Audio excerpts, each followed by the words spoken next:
All right, so the Mod 2 summative project is a whopper. But if you're like me, you like to break down what processes need to happen in order to get you to the destination. So we've made a flowchart covering what conceptual pieces need to come into the puzzle in order to get to your final destination.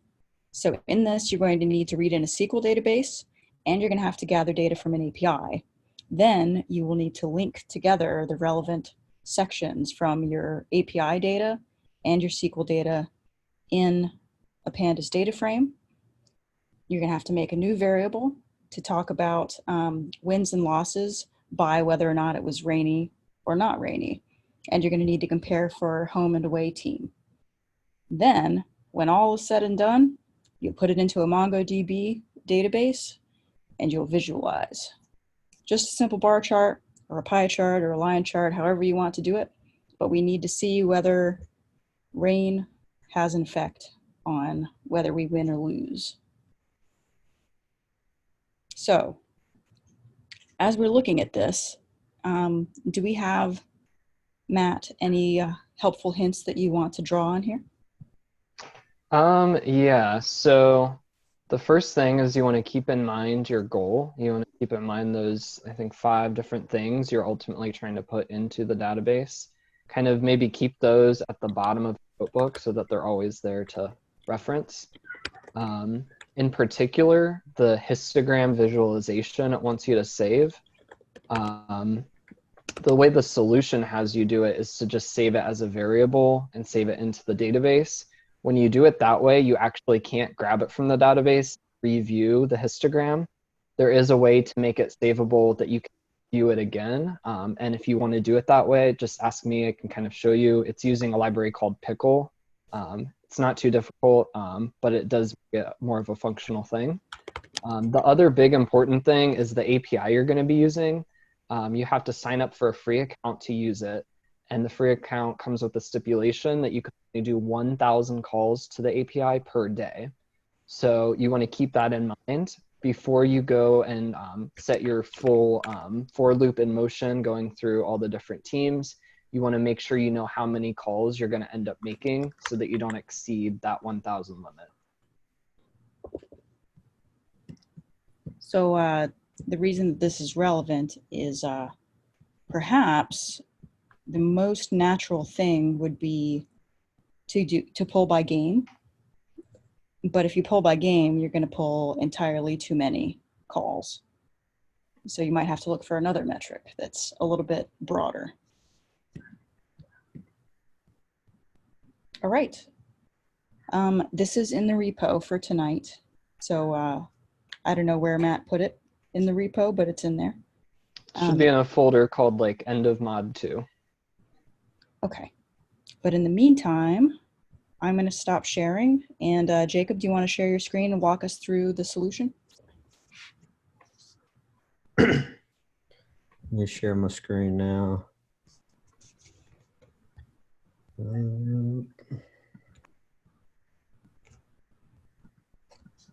Uh-oh.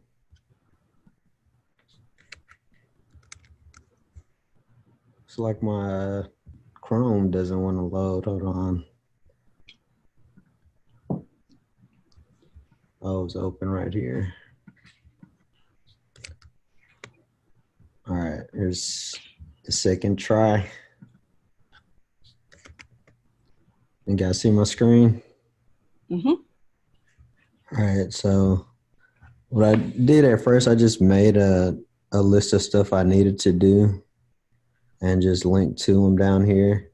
But I imported those libraries and I parsed the HTML content using Beautiful Soup. And I pretty much made a list of all the movies right here, where then I got their URLs all from that one page where they listed all of them. Then I did one version using a for loop, and I only did 10 of them to test out on the for loop. Just writing the code out where I requested the page for each URL, added the title, and I used these print statements to see what was printed out. That's where I learned some of them didn't have release dates. So I did, if the release date is not none, then I ran it. If it didn't have it, and I just added missing for that loop and just printed out if it was true or false and what that date was. And I added this print statement because I was getting an error on some of the deaths. So I put another test in there to see if the page even had deaths listed on there. If it did, add them to the list. If not, put missing. And I kind of followed that format for the deaths on screen. So if there were any deaths on the screen, we looked on screen to see if they had any tables that said these people died on screen. And we're looking for that. So we appended the number of people. I used that lint statement to get the number of folks that died. That said yes. Missing if they didn't, missing if they didn't even have deaths on the table. Then I used a revenue test again, just because some folks didn't have revenue and other movies had it listed as budget. So I did the text as gross or budget, and missing if it didn't have it, and runtime if it had runtime or not. Same concept. So took all those and made a Panda data frame just to preview those 10 I just went through, and saw like the revenue had some different stuff. The length had different text inside, the date the same way. So I pretty much rewrote everything into a function where we would just pass in those URLs and kind of did those fixes for like the date. Let's see, right here, where we split and stripped them to just get that actual date. And for the runtime, I did the same thing where I split the text and stripped it, passed in those headers and did a sleep time since I was gonna do this for a loop through all of them.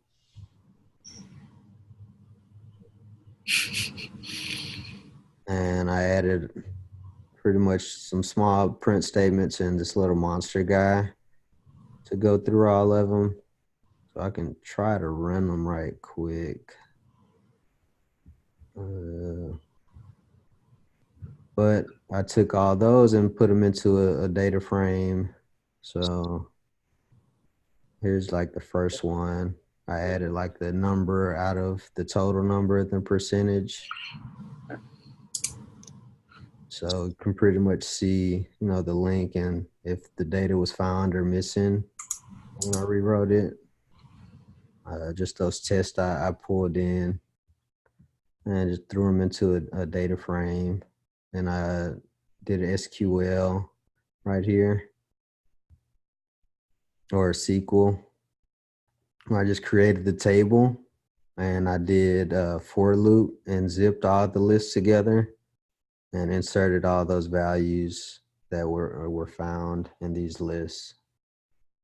I did the fetch all with the execute to pull all of them and committed it to the database and added some resources down here. Any questions?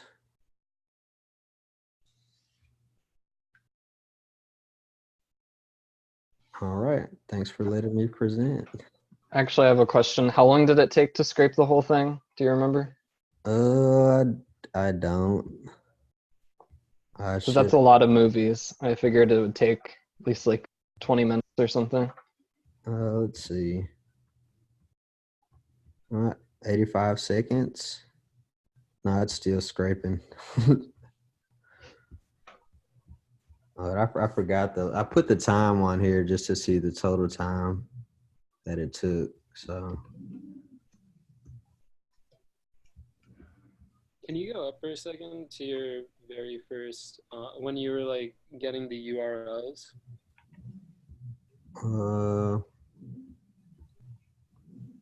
Right here?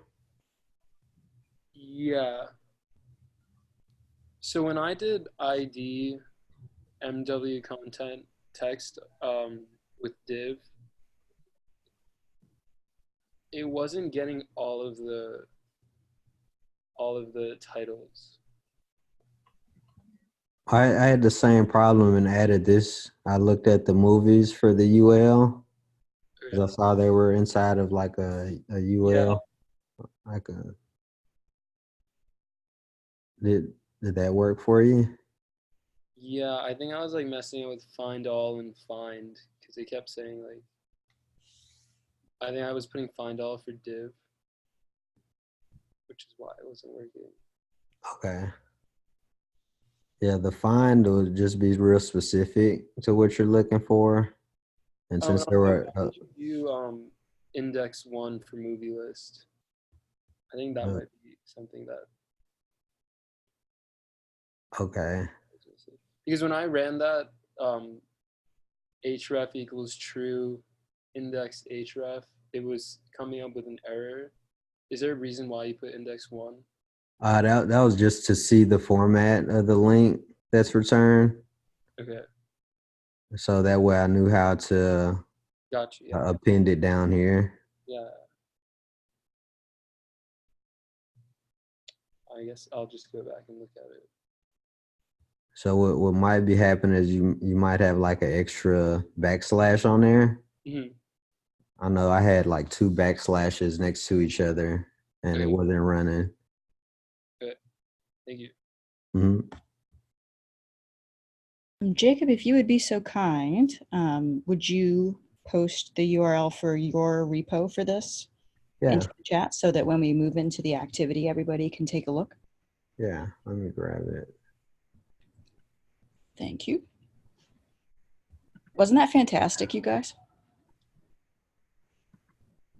Yeah, if you learn from the example that he set for web scraping, I think you shouldn't have too much of a problem accessing the API for this end of mod lab. So with that, when he posts this URL, open it up. And then if you want to access the flowchart, we're going to put you guys into breakout rooms and you guys will work on this together. And every 15 or 20 minutes, we'll bring people back. And whichever group is the furthest along will explain how they got there. And then everybody can catch up. And then we'll put people into new breakout rooms with new partners to work on a next section. And I'm thinking if you guys will play ball, I'd like to come back tomorrow night to knock out the rest of the lab tomorrow. And then you guys can go into the weekend free and without the hangover from Mod 2 sticking on you. All right, so without further ado, we're gonna stop recording and put y'all into breakout rooms.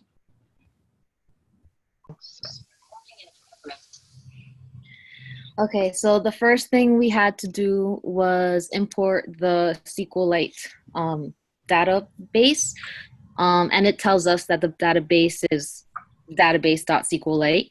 And then we kind of went more towards the data frame pandas route. So we imported the pandas as PD, and then this is for later when we're going to be using the API, but we're going to wait on that. We're exploring what they kind of look like. So here we decided that since it's asking us to do the year 2011, we just filtered out everything that was for the season 2011 using the execute. And then this is what we got. Then from there, we wanted to then start grouping them for the home team and the sum of their goals. So we got the home team and then we added all their goals for that and grouped by their home teams. And that is what we got. And then we wanted to do the same thing with the away team and find out what their goals were when they were away. And so we did that, and this is what we got. And the last part that we got to is trying to put the data frames together to make one table. And then what we're going to try to do next is add the sum for each time that they are home and away and see what their total is there. But that's as far as we got.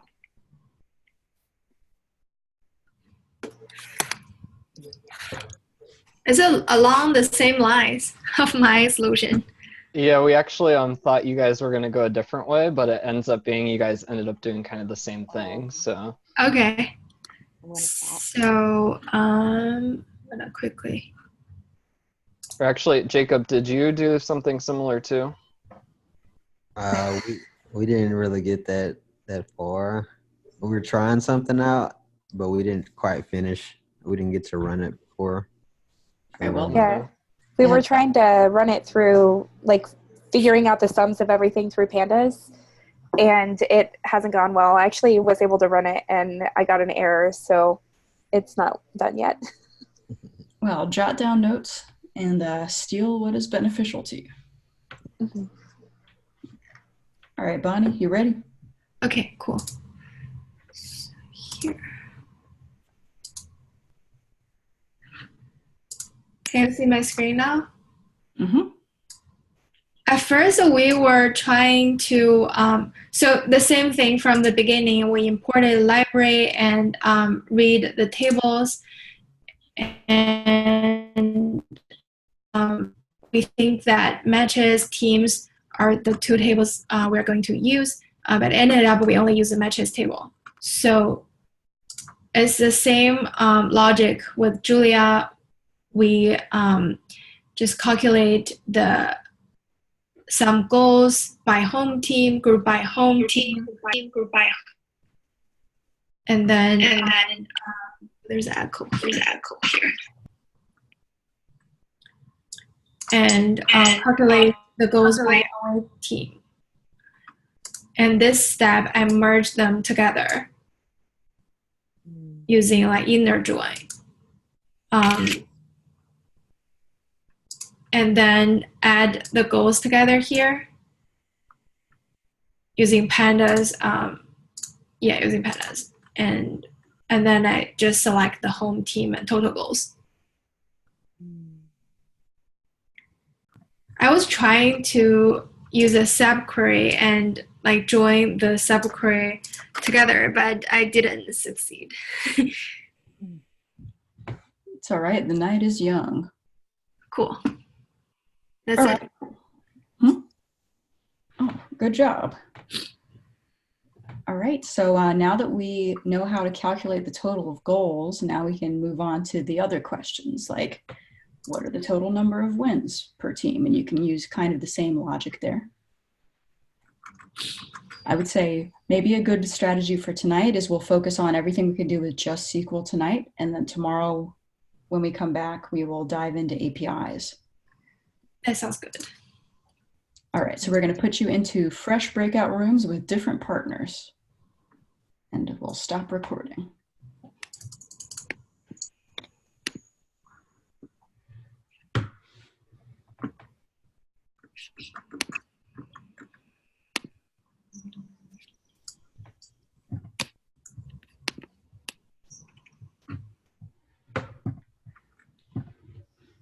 Matt and Aubrey, by the way, I'm gonna have to leave in about 15 minutes.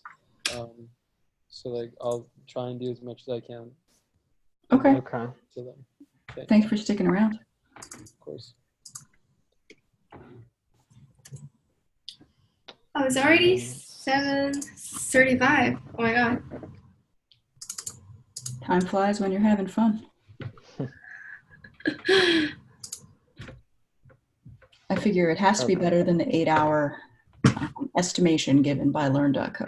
Yeah. Hey, Matt, do you want to stop the recording? I didn't get the joins for the wins. I think this is where I picked up, where we looked at the home team and the home losses, where the FTR was the away team, saying the away team won. And we just did the count of all those for the home team and away team. And I was about to join them. We were about to join them together into one, but we didn't make it that far. I saw Bonnie join them. I haven't lost my mind. Y'all were in the room together. This is the Okay. last step. Oh, that's right. Yeah, Bonnie Not Bonnie a- had one route and Jacob was trying to do the self-join. right. Okay. And we failed. It's Horrible. okay to fail. Failure is the step along the way to learning. All right, Bonnie, pull it up. I was gonna ask a quick question because I was trying to do the count, but we were afraid that if we did the count, then it wouldn't take into account the fact that maybe some people didn't have an H, let's say on theirs, or like some people didn't have a D, and then it wouldn't work. Can I see? Oh, I guess Bonnie's gonna put her so that I could see that code again. Okay, I'm sorry. Yeah, I'm not sure. Let's see.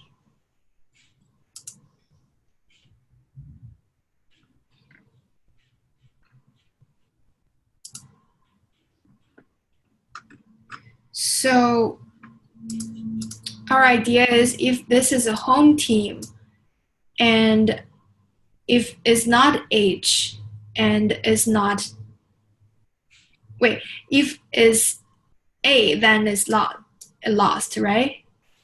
Mm-hmm. So we can just say like where FTR equals A and group by home team. So we do the home team loss and we did the away team loss. So for away team, if it's a H, means that home team won, so they lost. And we don't care about D because D is a tie. It doesn't count win or loss. So then I did the same thing, merge them together. And here, like the same thing as the last stop, just do total loss. So now we have home team, and total loss. And the last step, we have win, so we can combine them together again using home team.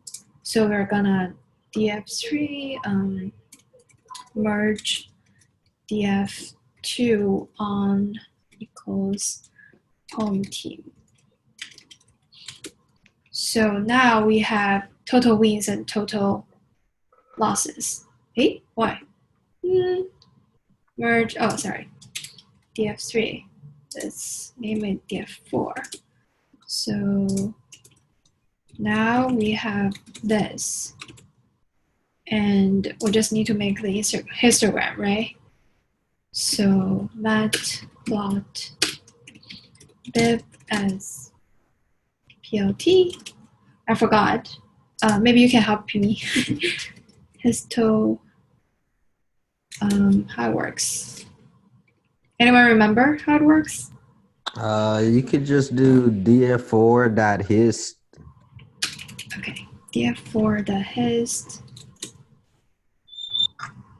and plt show. That's going to do a histogram of the whole data frame, though. Oh, You want one for each individual. Oh, for each individual team. So I think you might need a for loop for that. Okay.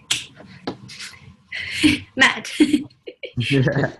All right. Yeah, Bonnie's done enough. Yeah, we can stop there. Cool. Good job. Hmm. And then now Matt's going to show us how to do it. All right. Can everyone see my screen?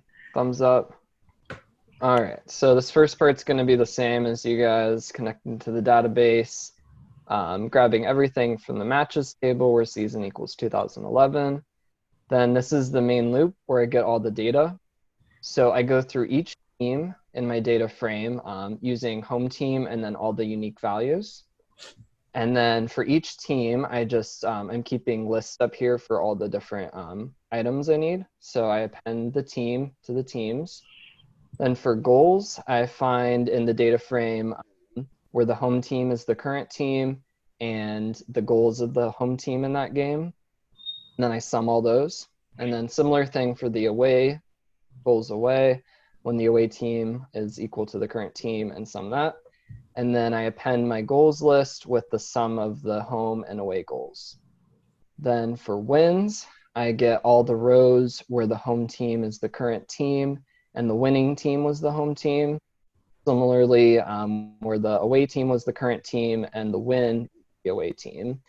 And then I just check the length of those data frames, add them together. That gets me the total number of wins. And then it's almost exactly the same thing for losses, except you switch this last part. So the home team, but the away team won, the away team, but the home team won. And then you add those together, append it to the list, and then you can just create a data frame and then set the columns equal to the list. And if we run that, it get Wow. the table here. And it can be that simple. Easy. No joins, no complicated SQL queries. But if you had to use SQL, how would you do it?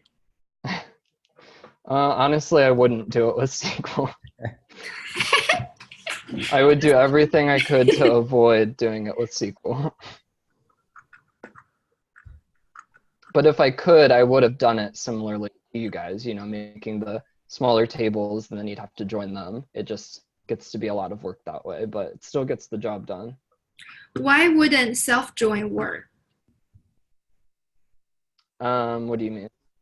Like I remembered there was a example like if this person is employee and also a supervisor, then like we would join them together, maybe using like employee ID.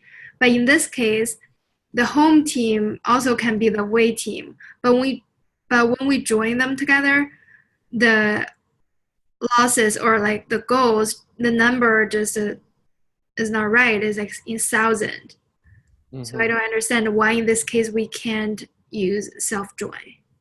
I think you probably could. I think you could join the matches table onto itself. So do like select from matches M1 and then like join matches M2 and then do something where like from M1 you use the home team and M2 is the away team. There should be a way to do it that way. Mm-hmm. Okay, I can try later.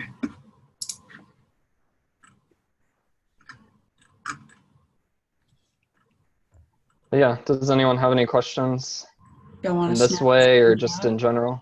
You can snap a screenshot of that for loop if you I can also like make a copy of it and put it in the repo if you'd like.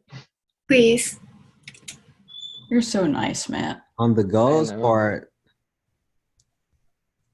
where you put the FTHG and the home team together, Mm-hmm. are you putting those in a list together? So this is getting the FTHG column where the home team is equal to the current team. Gotcha. And then I'm just getting the sum of all those scores. Okay.